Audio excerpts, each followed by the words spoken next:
எல்லோருக்கும் வணக்கம். இது உங்கள் வேர்ல்ட் ரெஸ்லிங் தமிழ் சேனல். நான் உங்கள் ஆனந்த். இந்த வீடியோவில் இப்போ நடந்து முடிஞ்ச மண்டே நைட் ட்ராவை பற்றி பார்க்க போகிறோம். ஸோ வீடியோக்குள்ளே போகிறதுக்கு முன்னாடி நம்மளோட சேனலை சப்ஸ்கிரைப் பண்ணலாம், சப்ஸ்கிரைப் பண்ணிக்கங்க. ஆல்ரெடி சப்ஸ்கிரைப் பண்ணவங்க பக்கத்தில் இருக்க பெல் ஐக்கானை கிளிக் பண்ணிக்கங்க. அப்படியே கீழே டிஸ்கிரிப்ஷனில் நம்மளோட வாட்ஸ்அப் டெலகிராம் சேனல் இருக்குது. குறிப்பாக டெலகிராம் சேனலில் ரா, ஸ்மாக்டவுன், NXT, ரெஸ்ல்மேனியா எல்லாமே அப்லோட் பண்ணிக்கிட்டு இருக்கேன். மறக்காமல் ஃபாலோ பண்ணி வச்சுக்கோங்க. இப்போ வாங்க வீடியோக்குள்ளே போகலாம்.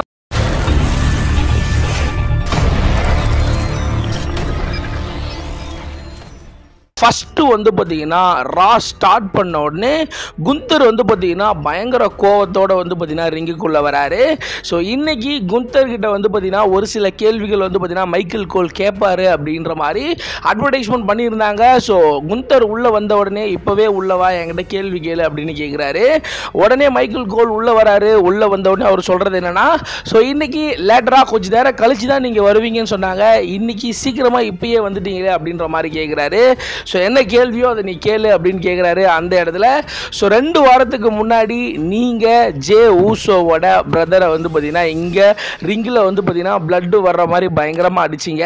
ஸோ அதை பற்றி வந்து பார்த்தீங்கன்னா கேட்குறாரு. உடனே குந்தர் செம காண்டாகி மைக்கை பிடிக்கிட்டு, ஸோ நான் வந்து பார்த்தீங்கன்னா இந்த கம்பெனியோட கிஃப்ட்டு போன வாரம் வந்து பார்த்தீங்கன்னா ஜே ஊசோ சொன்னான் பார்த்தீங்களா, ஸோ அவன் என்ன வந்து பார்த்தீங்கன்னா கிஃப்ட்டாக அவங்க ஃபேமிலி கொடுக்க போகிறேன் அப்படின்னு சொல்கிறான். ஸோ நான் இந்த கம்பெனியோட கிஃப்ட்டு நான் தான் வந்து பார்த்தீங்கன்னா இங்கே கிரேட்டஸ்ட் வேர்ல்ட் சாம்பியன் அப்படின்ற மாதிரி ஒரு பயங்கரமான ஒரு ப்ரோமோவை கட் பண்ணுறாரு. குறிப்பாக வந்து பார்த்தீங்கன்னா நான் 37 வருஷமாக கண்ட்ரோலில் தான் இருந்தேன். ஆனால் அந்த 2 வாரத்துக்கு முன்னாடி நான் ஜே ஊசோ முன்னாடி அவன் அண்ணனை அடிக்கும்போது, குறிப்பாக ஜிம்மி ஊசோவை அடித்து அந்த ரத்த வெள்ளத்தில் மிதக்க விடும்போது நான் என் கண்ட்ரோல்லே இல்லை அப்படின்ற மாதிரி அந்த இடத்துல வந்து பார்த்தீங்கன்னா நான் 37 வருஷம் கண்ட்ரோலில் இருந்தேன்னா அந்த இடத்துல கண்ட்ரோல் இல்லாததுக்கு காரணம் வந்து பார்த்தீங்கன்னா ஜே ஊசோ தான். ஸோ அவன் அந்த அளவுக்கு வந்து பார்த்தீங்கன்னா என்கிட்ட பேசிட்டான். அவன் என்கிட்ட சொன்னான், அவன் வந்து பார்த்தீங்கன்னா அவங்க அம்மா கிட்ட போய் பேசி ப்ரே பண்ணிக்கோ, ரெஸ்ல்மேனியாவுக்கு வந்த அப்படின்னா என்ன வேணாலும் நடக்கலாம் அப்படின்னு சொன்னால், இப்போவும் நான் அதை தான் சொல்கிறேன். ஸோ ரெஸ்ல்மேனியாவில் வந்து பார்த்தீங்கன்னா நான் வருவேன். ரெஸ்ல்மேனியா முடிஞ்சதுக்கப்புறம் போயிட்டு எங்கள் அம்மா கிட்ட சொல்லுவேன், இல்லை நான் ஜே ஊசோவை பீட் பண்ணி நான் வந்து பார்த்தீங்கன்னா எங்கள் அம்மா கிட்ட போயிட்டு வந்து பார்த்தீங்கன்னா சொல்லுவேன். குறிப்பாக இப்போ சொல்கிற ரெஸ்ல்மேனியாவுக்கு நீ வரலாம், எவ்வளோ கான்ஃபிடென்ட்டாக வேணாலும் நீ வரலாம். ஸோ உள்ளே வந்து அந்த ரிங்குக்குள்ளே வந்து அந்த இடத்துல அந்த பெல் அடித்த அடுத்த நிமிஷம் வந்து பார்த்தீங்கன்னா என்னோட கால், என் பூட் வந்து பார்த்தீங்கன்னா மூஞ்சில் இருக்கும் அப்படின்ற மாதிரி அந்த இடத்துல குந்தர் பயங்கர புரூட்டலாக வந்து பார்த்தீங்கன்னா பேசுகிறாரு. அந்த இடத்துல என் பூட் மூஞ்சில் இருக்கும், நான் ரெஸ்ல்மேனியாவில் உன்னை பீட் பண்ணுவேன், பீட் பண்ணிவிட்டு அந்த இடத்த ரெஸ்ல்மேனியா விட்டு போகும்போது ஸ்டில் நான் சாம்பியனாக தான் போவேன் அப்படின்ற மாதிரி குந்தர் ஒரு பயங்கரமான ஒரு ப்ரோமோ கட் பண்ணுறாரு. ஜே ஊசோ நீ வந்து பார்த்தீங்கன்னா என்னை ரொம்ப வந்து பார்த்தீங்கன்னா சோதிச்சுட்ட, இப்போவும் சொல்கிற ரெஸ்ல்மேனியாவில் 4வது முறையாக நீ என்கிட்ட தோக்க போகிற அப்படின்ற மாதிரி அந்த இடத்துல குந்தர் செம்ம காண்டில் வந்து பார்த்தீங்கன்னா அவரோட அந்த ரெஸ்ல்மேனியா மேட்சுக்கு பயங்கர ஹைப் ஏற்றுறாரு. ஸோ ஃபேன்ஸுங்க பயங்கரமாக அவரை கலாச்சாலும் நீங்கள் என்ன வேணாலும் சொல்லிட்டு போங்க, ஸோ நான் வந்து பார்த்தீங்கன்னா செய்கிறது தான் சொல்லுவேன் அப்படின்ற மாதிரி அந்த இடத்துல நான் கிரேட்டஸ்ட் ரெஸ்லர் அப்படின்ற மாதிரி அந்த இடத்துல குந்தர் ஒரு பயங்கரமான ப்ரோமோ கட் பண்ணிவிட்டு அவங்க 2 பேருக்கும் நடக்க போகிற அந்த ரெஸ்ல்மேனியா மேட்சுக்கான ஒரு பயங்கரமான ஹைப்பை கிரியேட் பண்ணிட்டு போகிறாங்க. உடனே பேக் ஸ்டேஜ் காமிக்கிறாங்க. பேக் ஸ்டேஜில் வந்து பார்த்தீங்கன்னா women's world heavyweight சாம்பியன்ஷிப்காக மோதக்கூடிய இயோ ஸ்காய், Riya reply, Bianca பிளேரா ஒரு ப்ரோமோ செக்மெண்ட் பண்ணுற மாதிரி அவங்களோட மேட்சுக்கு ஒரு ஹைப் ஏற்றுறாங்க. ஸோ அதே பேக் ஸ்டேஜில் வந்து பார்த்தீங்கன்னா த நியூ டேவும் வார் ரைடரும் வந்து பார்த்தீங்கன்னா ரெஸ்ல்மேனியாவில் மோத போகிற மேட்சுக்கான ஒரு சின்ன ஒரு ப்ரோமோ செக்மெண்ட் மாதிரி வந்து பார்த்தீங்கன்னா பேக் ஸ்டேஜில் தனித்தனியாக இன்டர்வியூ வந்து பார்த்தீங்கன்னா கொடுக்குறாங்க. உடனே அதே இடத்துல வந்து பார்த்தீங்கன்னா பேலி வர்சஸ் லிவ் மார்கனுக்கான ஒரு சிங்கிள்ஸ் மேட்ச். இந்த மேட்சை பொறுத்த வரைக்கும் உண்மையிலே ஒரு சூப்பரான மேட்சாக இருந்துச்சு. இந்த மேட்ச்சில் 2 பேருமே ஒரு தரமான ஒரு பெர்ஃபார்மன்ஸாக கொடுத்தாங்க. ஸோ ஃபைனலி பேலிக்கு சப்போர்ட் பண்ணுற விதமாக லைரா வல்கிரின் இருப்பாங்க, லிவ் மார்கனுக்கு சப்போர்ட் பண்ணுற விதமாக ரகுல் ராட்விகஸ் இருப்பாங்க. ஸோ இந்த மேட்ச் உண்மையிலே ஒரு சூப்பரான மேட்சாக போகும். ஒரு கட்டத்தில் வந்து பார்த்தீங்கன்னா ஸோ பேலி வந்து பார்த்தீங்கன்னா ஸோ லிவ் மார்கனை ரொம்பவே க்ளீனாக பீட் பண்ணி இந்த மேட்ச்சில் பேலி வின் பண்ணுறாங்க. ஸோ உடனே அதே இடத்துல வந்து பார்த்தீங்கன்னா ரேமஸ் ஸ்டுடியோ வர்சஸ் ஜூலியன் கிரீட்டுக்கான ஒரு சிங்கிள்ஸ் மேட்ச் நடக்குது. ஸோ இந்த மேட்சை பொறுத்த வரைக்கும் உண்மையிலே ஒரு சூப்பரான ஒரு மேட்சாக இருக்குது. குறிப்பாக கிரீட் பிரதர்ஸ்லேருந்து ஜூலியஸ்க்கான ஒரு சிங்கிள்ஸ் மேட்சை கொடுத்துருந்தாங்க. இந்த மேட்ச் உண்மையிலே ஒரு தரமான மேட்ச் மேட்ச். ரெண்டு பேருமே வேற லெவலில் ஃபைட் பண்ணாங்க. ஒரு பக்கம் LWO ரே மிஸ்டீரியோக்கு ஹெல்ப் பண்ணுறதுக்காக இருக்காங்க, ஒரு பக்கம் வந்து பார்த்தீங்கன்னா சாட் கேபிள். ஸோ அவங்க எல்லாரும் வந்து பார்த்தீங்கன்னா ஸோ இந்த ஜூலியட்க்கு சப்போர்ட் பண்ணுற மாதிரி ரிங் சைடில் இருக்காங்க. ஸோ ரெண்டு டீமே மாறி மாறி சப்போர்ட் பண்ண ஒரு கட்டத்தில் ரெஃப்ரி எல்லாரையும் வந்து பார்த்தீங்கன்னா பேக் ஸ்டேஜுக்கு அனுப்பிச்சிடுவாங்க. அதுக்கப்புறம் அந்த மேட்ச் உண்மையிலேயே ஒரு தரமான மேட்சாக இருக்கும். ஸோ ஃபைனலி ரெண்டு பேருமே விட்டு கொடுக்காம ஃபைட் பண்ணாங்க. ஃபைனலி வந்து பார்த்தீங்கன்னா ரே மிஸ்டீரியோ ஜூலியட்டை வந்து பார்த்தீங்கன்னா ரொம்பவே க்ளீனாக பீட் பண்ணுறாரு. உடனே அந்த இடத்துல எல் கிராண்ட் அமெரிக்கானோ உள்ள வராரு, பயங்கரமாக ரே மிஸ்டீரியோ அடிக்கிறாரு. அடிச்சுட்டு ஒரு பயங்கரமான ஒரு செலிப்ரேஷனோட அவங்களோட ரெசில்மேனியா மேட்சுக்கு ஒரு ஹைப்பை வந்து பார்த்தீங்கன்னா கிரியேட் பண்ணுறாரு. ஸோ உடனே அதே இடத்துல ஏஜே ஸ்டைல் வர்சஸ் கேரியன் கிராஸ்க்கான ஒரு சிங்கிள்ஸ் மேட்ச் நடக்குது. இந்த மேட்சை பொறுத்த வரைக்கும் உண்மையிலே ஒரு சூப்பரான மேட்ச். கேரியன் கிராஸ்க்கு கிட்டத்தட்ட எத்தனை வருஷம் கழிச்சு மேட்ச் கொடுக்குறாங்க அப்படின்றே தெரியல. ஒரு பயங்கரமான ஒரு பெர்ஃபார்மன்ஸை கொடுத்துருந்தாங்க ரெண்டு பேரும், ஒரு நல்ல ஒரு பெர்ஃபார்மன்ஸ். ஸோ ஃபைனலி இந்த மேட்சை பொறுத்த வரைக்கும் என்ன நடக்கும், யார் வின் பண்ணுவா அப்படின்றது ஆல்மோஸ்ட் நம்ம எல்லாருக்கும் தெரியும். ஃபைனலி இந்த மேட்சை பொறுத்த வரைக்கும் ஏஜே ஸ்டைல் வின் பண்ணுறாரு. வின் பண்ணதோட அந்த இடத்துல லோகன் பால் வந்து பார்த்தீங்கன்னா ரொம்பவே ஷாக்கிங்காக உள்ள வராரு. ஸோ உள்ள வந்த உடனே எல்லாரும் வந்து பார்த்தீங்கன்னா எப்பவும் போல வந்து பார்த்தீங்கன்னா என்ன கலாய்க்காதீங்க. ஸோ இப்போ நான் சொல்கிற விஷயம் என்ன அப்படின்னு சொல்லிட்டு கேட்டிங்கன்னா, ஏஜே ஸ்டைல் இந்த மேட்சை வின் பண்ணியிருக்கான். ஸோ அவனுக்கு வந்து பார்த்தீங்கன்னா கங்க்ராச்சுலேஷன் சொல்கிறதுக்காக நான் இங்கே வந்தேன் அப்படின்ற மாதிரி கங்க்ராச்சுலேஷன் சொல்கிறாரு. ஸோ இந்த மேட்ச்சில் வேணா வின் பண்ணலாம், ரெசில்மேனியால நீ வின் பண்ணுறதுக்கு வாய்ப்பே கிடையாது. ஸோ என்னை பற்றி நீ தெரிஞ்சுக்கணும் அப்படின்னா ஒரு சின்னதாக ஒரு வீடியோ போடுற நீ பாரு அப்படின்ற மாதிரி. ஸோ அவரை பற்றி அவருக்கு பெருமையாக அவரே ஒரு வீடியோ பேக்கேஜை போட்டு காமிக்கிறாரு. ஸோ அதில் அவர் ஒரு பாக்ஸர், ரெஸ்லர், ஆண்டர்பிரனர் அப்படின்ற மாதிரி ஒரு பயங்கரமான ஒரு பெரிய ஒரு ப்ரோமோ செக்மெண்ட் மாதிரி ஒரு சின்ன ஒரு வீடியோ பேக்கேஜ் போது உடனே ஏஜே ஸ்டைல் செம்ம காண்டாகி ஸோ கடுப்பேத்தாத நேராக ரிங்குக்குள்ளே வந்துட்டு இப்பயே ஒன்று அடிச்சிருவேன் அப்படின்ற மாதிரி சொல்ல உடனே அந்த இடத்துல கேரியன் கிராஸ் வந்து பார்த்தீங்கன்னா பின்பக்கமாக ஏஜே ஸ்டைல் அடிக்க அந்த இடத்துல வந்து பார்த்தீங்கன்னா லோகன் பால் உள்ளே போயிட்டு ஏஜே ஸ்டைலை பயங்கரமாக அடிச்சுட்டு அந்த இடத்துல ஏஜே ஸ்டைல் வர்சஸ் லோகன் பாலுக்கு நடக்க போகிற ரெசில்மேனியா மேட்சுக்கு ஒரு பயங்கரமான ஹைப்பை வந்து பார்த்தீங்கன்னா கிரியேட் பண்ணிட்டு போகிறாங்க. உடனே அந்த இடத்துல சாட் கேபிள் வந்து பார்த்தீங்கன்னா அவங்க டீமை கூப்பிட்டு வராரு. உள்ளே வந்த உடனே அவர் வந்து பார்த்தீங்கன்னா ரெசில்மேனியாவில் சாட் கேபிளோட மேட்ச் என்ன அப்படின்ற மாதிரி இப்போ கேட்கலான்னு நான் வந்தேன். ஆனால் என்னை பொறுத்த வரைக்கும் ஸோ வளர்ந்து வர ஒரு யங் சூப்பர் ஸ்டாருக்கு நான் வழி விடுறேன் அப்படின்னு சொல்லிட்டு எனக்கு ரெசில்மேனியாவுக்கு மேட்சே வேணாம் அப்படின்னு சொல்லிட்டு எல் கிராண்ட் அமெரிக்கானோ ஸோ அந்த ரெஸ்லர் வந்து பார்த்தீங்கன்னா ஸோ ரெசில்மேனியாவில் கம்ப்ளீட் பண்ண போகிறாரு அப்படின்ற மாதிரி. ஸோ அவருக்கு அந்த வாய்ப்பை நான் கொடுத்துட்றேன் அப்படின்ற மாதிரி ஸோ ஒரு பயங்கரமான ஒரு காமெடி செக்மெண்ட்டை பண்ணிட்டு போகிறாரு.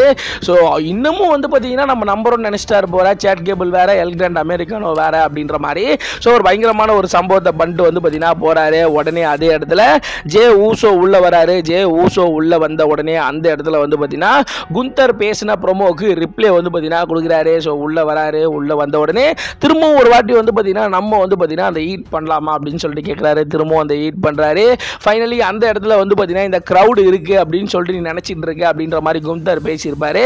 ஸோ அதை பற்றி பேசுகிறாரு. ஆமாம், எனக்கு சப்போர்ட்டாக இந்த க்ரௌடு இருக்குது அப்படின்ற மாதிரி சொல்கிறாரு.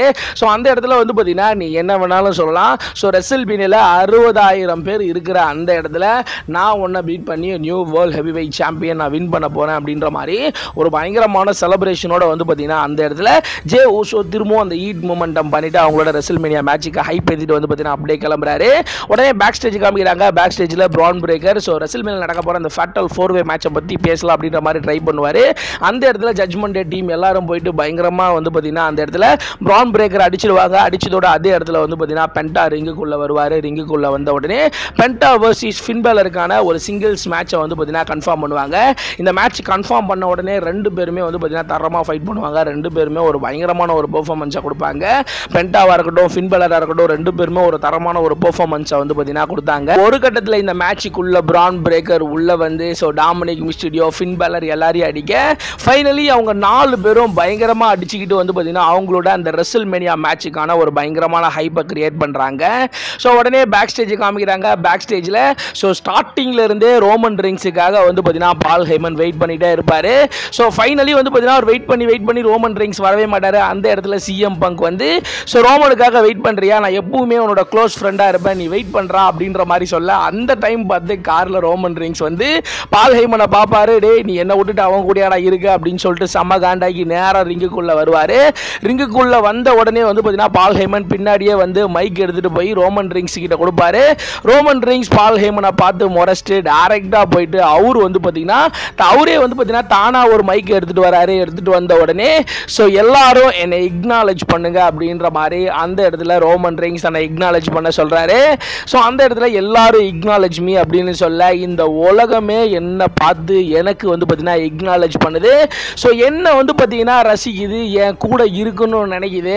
ஆனால் ஒரு சிலவங்களை தவிர அப்படின்ற மாதிரி அந்த இடத்துல பால் ஹேமனை பற்றி பேசுகிறாரு. குறிப்பாக வந்து பார்த்தீங்கன்னா பால் ஹேமன் வந்து பார்த்தீங்கன்னா அப்படியே தகச்சு போய் நிற்கிறாரு. அந்த இடத்துல வந்து பார்த்தீங்கன்னா வைஸ் மேன் அப்படின்னு சொல்லிட்டு கூப்பிடுறாரு. உடனே அந்த இடத்துல மை ட்ரைபல் சீஃப் அப்படின்ற மாதிரி பால் ஹேமன் கேட்க, ஸோ ஒரே கேள்வி தான் கேட்பேன், ஏன் அந்த விஷயத்தை நீ பண்ண அப்படின்ற மாதிரி கேட்குறாரு. ஸோ எதுக்காக ஃபேவரை வந்து பார்த்தீங்கன்னா சிஎம் பங்கு கொடுத்த, நீ அவன் கூட எதுக்காக போற அப்படின்ற மாதிரி கேட்க, அந்த இடத்துல பால் ஹேமன் வந்து பார்த்தீங்கன்னா நான் அவனுக்கு கொடுக்குறேன் அப்படின்னு சொன்ன அந்த ஃபேவரை தான் வந்து பார்த்தீங்கன்னா நான் அவனுக்கு கொடுத்தேன். அதை மீறி நான் அவன் கூடயே போனோம்லாம் நினைக்கல, ஆனால் நான் உங்களுக்கு தான் லாயலாக இருப்பேன் அப்படின்ற மாதிரி அந்த இடத்துல பால் ஹேமன் வந்து பார்த்தீங்கன்னா சொல்கிறாரு. குறிப்பாக நான் அவனுக்கு ஒரு ஃபேவர் தரேன்னு சொன்னேன், அந்த ஃபேவரை மட்டும்தான் நான் கொடுத்தேன் அப்படின்ற மாதிரி அந்த இடத்துல பால் ஹேமன் சொல்ல, உடனே அந்த இடத்துல வந்து பார்த்தீங்கன்னா எதுக்காக நீ அவனுக்கு ஃபேவர் தர அப்படின்னு கேட்க, சர்வைவர் சீரியஸில் நடந்த அந்த வார் கேம் மேட்ச்சில் வந்து பார்த்தீங்கன்னா எனக்காக அவன் ஹெல்ப் பண்ணதுக்காகவா அப்படின்னு கேட்குறாரு ரோமன் ரெயின்ஸ். நான் உங்ககிட்ட கேட்டேனா எனக்கு ஹெல்ப் வேணும் அப்படின்னு சொல்லிட்டு அப்படின்ற மாதிரி ரோமன் ரெயின்ஸ் பால் ஹேமன்ட்ட கேட்குறாரு. எனக்கு வந்து பார்த்தீங்கன்னா வேற ஒருத்தன் உதவி வேணும், அவன் வந்து தான் எனக்கு அந்த மேட்சை ஜெயிச்சு கொடுக்கணும் அப்படின்னு சொல்லிட்டு நான் உன்கிட்ட கேட்டேனா அப்படின்ற மாதிரி கேட்க, பால் ஹேமன் அப்படியே தகச்சு போய் வந்து பார்த்தீங்கன்னா நிற்கிறாரு. ஸோ நீ வந்து பார்த்தீங்கன்னா முடிவு பண்ணிட்ட அவன் கூட போகணும் அப்படின்னு சொல்லிட்டு, ஸோ அதெல்லாம் பிரச்சனை கிடையாது, அதுக்கு ஏன்டா ஃபேவர் அது இதுன்னு என்கிட்ட சொல்லிக்கிட்டு இருக்க. ஸோ அவன் உன்கிட்ட ஃபேவர் கேட்டான் அப்படின்னா அது என்னவோ அதை மட்டும்தான் சரணமே தவிர நீ அவன் கூட போறன்னு சொல்லக்கூடாது. ஸோ அந்த ஃபேவரே வந்து பார்த்தீங்கன்னா நான் தான் உன்கிட்ட வந்து பார்த்தீங்கன்னா அவனை கொடுக்க சொன்னேன், ஆனால் நீ வந்து பார்த்தீங்கன்னா என்னையே விட்டுட்டு அவன் கூட போறியா அப்படின்ற மாதிரி ரோமன் ரெயின்ஸ் ஒரு பயங்கரமான ஒரு ப்ரோமோ செக்மெண்ட்டை வந்து பார்த்தீங்கன்னா பண்ணுறாரு. உடனே அந்த இடத்துல வந்து பார்த்தீங்கன்னா பால் ஹேமனை வந்து பார்த்தீங்கன்னா ஸோ நீ வந்து பார்த்தீங்கன்னா எனக்கு தேவையில்லை அப்படின்ற மாதிரி ஸோ ரோமன் ரெயின்ஸ் சொல்ல, உடனே அந்த இடத்துல செத் ராலன்ஸ் உள்ள வராரு. செத் ராலன்ஸ் உள்ள வராரு. உள்ள வந்த உடனே இது எல்லா பிரச்சனைக்கும் நீ தாண்டா காரணம், இந்த கம்பெனியை விட்டு அவன் போனதுக்கப்புறம் இந்த கம்பெனியை இந்த லெவலுக்கு கொண்டு வந்து இந்த கம்பெனிக்காக உழைச்சி பெஸ்ட் ஃபார் பிஸ்னஸ் எல்லாத்தையும் பண்ணது நம்ம, ஆனால் அவனை கொண்டு வந்து அந்த ரெசில்மேனியா மேட்ச்சில் அந்த ட்ரிபிள் த்ரெட் மேட்ச்சில் வந்து பார்த்தீங்கன்னா ஆட் பண்ணது நீ, அவனுக்கு ரெசில்மேனியாவில் மெயின் ஈவென்ட் மேட்ச் கொடுத்தது நீ. இது மட்டும் இல்லை, இப்போ வந்து பார்த்தீங்கன்னா ரெசில்மேனியாவில் நடக்க போகிற இந்த ட்ரிபிள் த்ரெட் மேட்ச் வந்து பார்த்தீங்கன்னா one of the greatest WrestleMania match ever triple thread match இது. இதில் யார் வின் பண்ணுறாங்களோ அவங்க தான் WWE ஃபியூச்சர், இதில் யார் வின் பண்ணுறாங்களோ அவங்க தான் WWE இதுக்கப்புறம் ரூல் பண்ண போகிறாங்க. ஸோ இதில் நீ அவனை உள்ளே கொண்டு வந்தது எனக்கு சுத்தமாக பிடிக்கவே இல்லை. அவன் நீ கொண்டு வந்த, நான் அப்போவே உன்ட்ட சொன்னேன் அவன் ஒரு பாம்பு, அவன் நீ உள்ளே கொண்டு வந்தனா உனக்கே பாதிப்பாக இருக்குன்னு சொன்னேன், அதுதான் இப்போ நடந்திருக்கு. ஸோ உன் தலையிலே வந்து பார்த்தீங்கன்னா அவன் கை வச்சிட்டான் பார்த்தியா அப்படின்ற மாதிரி சொல்ல, ரோமன் நீ சொல்கிறதெல்லாம் ஓகே, நீ வந்து பார்த்தீங்கன்னா ஃபேவர் வந்து பார்த்தீங்கன்னா சிஎம் பங்குக்கு பால் ஹேமன் கொடுத்துட்டான் அப்படின்னு சொல்கிற, ஃபேவர் அப்படின்றது வந்து பார்த்தீங்கன்னா ஒரு வாய்ப்பு கிடையாது, ஃபேவர் அப்படின்றது அது ஒரு முடிவு. ஸோ யாரு கூட நம்ம இருக்க போகிறோம் அப்படின்ற முடிவு. ஸோ பால் ஹேமன் வந்து பார்த்தீங்கன்னா அவனுக்கு ஒரு வாய்ப்பெல்லாம் தரல, ஃபேவர் அப்படின்றது அவன் கூட அவன் போகிறான்ற முடிவு அவன் எடுத்திருக்கான் அப்படின்ற மாதிரி செத்ராலன் சொல்ல, உடனே ரோமன் ரெயின்ஸ் செம்ம காண்டாகிட்டு அவரு வந்து பார்த்தீங்கன்னா எஸ் நீ சொல்கிறது உண்மைதான் அப்படின்னு சொல்கிறாரு. உடனே வந்து பார்த்தீங்கன்னா பால் ஹேமன் தகச்சு போய் நிற்க, அந்த இடத்துல ஏன் வைஸ்மனை பற்றி என்கிட்டே சொல்கிறியா அப்படின்னு சொல்லிட்டு செத்ராலன்ஸை வந்து பார்த்தீங்கன்னா ரோமன் ரெயின்ஸ் வந்து பார்த்தீங்கன்னா அடிக்கிறாரு. ஸோ அடிச்சதோட அந்த இடத்துல வந்து பார்த்தீங்கன்னா பால் ஹேமன் பயங்கரமாக சிரிக்கிறாரு. எஸ் மை ட்ரைபல் சீஃப், நான் உங்களை இக்னாலேஜ் பண்ணுறேன் அப்படின்னு சொல்ல, ரோமன் ரெயின்ஸ் காண்டாகி ரொம்ப நடிக்காதடா அப்படின்னு சொல்லிட்டு கழுத்திலே கையை வச்சு தள்ளி விட்றாரு. தள்ளி விட்ட வந்து இடத்துல சிஎம் பங்க் உள்ள வராரு. சிஎம் பங்க் உள்ள வந்து ரோமன் ரெயின்ஸ் அடிக்க, ஸோ அந்த இடத்துல வந்து பார்த்தீங்கன்னா சிஎம் பங்க் போயிட்டு பால் ஹேமன் வந்து பார்த்தீங்கன்னா எழுப்புறாரு, உனக்கு எந்த பிரச்சனையும் இல்லையே அப்படின்னு சொல்லிட்டு. அந்த இடத்துல பால் ஹேமன் அவன் என்ன அடிச்சிட்டான், அவன் என் மூஞ்சில் கை வச்சு தள்ளிட்டான் அப்படின்ற மாதிரி சொல்ல, பின்பக்கமாக ரோமன் ரெயின்ஸ் வந்து சிஎம் பங்குக்கு ஒரு ஸ்பியர் போடுறாரு. ஸ்பியர் போட்டதோட அந்த இடத்துல வந்து பார்த்தீங்கன்னா செத் ராலன்ஸ் பின்பக்கமாக வந்து சேர் எடுத்துகிட்டு வந்து அந்த ஷீல்டோட அந்த சேர் ஷாட் வந்து பார்த்தீங்கன்னா வைக்கிறாரு ரோமன் ரெயின்ஸுக்கு. ஃபைனலி அந்த சேர் ஷாட் அடிச்சுட்டு சிஎம் பங்கை அடிச்சுட்டு அந்த இடத்துல அந்த சேரை எடுத்துக்கிட்டே வந்து பார்த்தீங்கன்னா பால் ஹேமன்ட்ட போகிறாரு. பால் ஹேமனை பார்க்குறாரு. பால் ஹேமன் செத் ராலன்ஸை பார்த்து பயப்படுறாரு. ஸோ இப்போ தெரியுதா இவனுங்க ரெண்டு பேரும் உன்னை காப்பாற்ற வரமாட்டானுங்க, அவனுக்கு ரெண்டு பேருக்கும் நீ ஃபேவர் பண்ண அப்படின்னா நீ வந்து பார்த்தீங்கன்னா ஹாஸ்பிட்டல் போக வேண்டியதுதான். நான் ஆல்ரெடி சொன்ன மாதிரி தான், நான் நினச்சிருந்தா போன வாரமே ஒன்றை வந்து பார்த்தீங்கன்னா ஹாஸ்பிட்டலுக்கு அனுப்பிச்சிருப்பேன், ஆனால் இப்போ ஒரு சான்ஸ் வந்து பார்த்தீங்கன்னா உனக்கு தரேன் அப்படின்ற மாதிரி பால் ஹேமனை பார்த்துட்டு சிரிச்சுக்கிட்டே வந்து பார்த்தீங்கன்னா இந்த வாரம் மண்டே நைட் ராவை முடிகிறாங்க. ஸோ இந்த வாரம் மண்டே நைட் ராவை பொறுத்த வரைக்கும் உண்மையிலே ஒரு செமையான ஒரு ராவாக இருந்துச்சு. ரெசல்மேனியாவுக்கு முன்னாடி நடக்கக்கூடிய கடைசி மண்டே நைட் ராவை தரமாக WWE கொடுத்துட்டாங்க. ஸோ இந்த வாரம் மண்டே நைட் ராவை பொறுத்த வரைக்கும் உங்களுக்கு எந்த மேட்ச் ரொம்பவே பிடிச்சது அப்படின்றத மறக்காம கீழே கமெண்ட் செக்ஷனில் கமெண்ட் பண்ணுறீங்க. ஸோ இந்த ஒரு வீடியோ உங்களுக்கு பிடிச்சிருந்துச்சு அப்படின்னா லைக் பண்ணுங்கள், ஷேர் பண்ணுங்கள், மறக்காம சப்ஸ்கிரைப் பண்ணுங்கள். அப்படி டிஸ்கிரிப்ஷன் நம்மளுடைய ஃபேஸ்புக், ட்விட்டர், இன்ஸ்டாகிராமோட பேஜ் இருக்குது. ஸோ அதை கிளிக் பண்ணி ஃபாலோ ஃபாலோ பண்ணி வச்சுக்கோங்க. அடுத்த ஒரு நல்ல வீடியோவில் நான் உங்களை சந்திக்கிறேன்.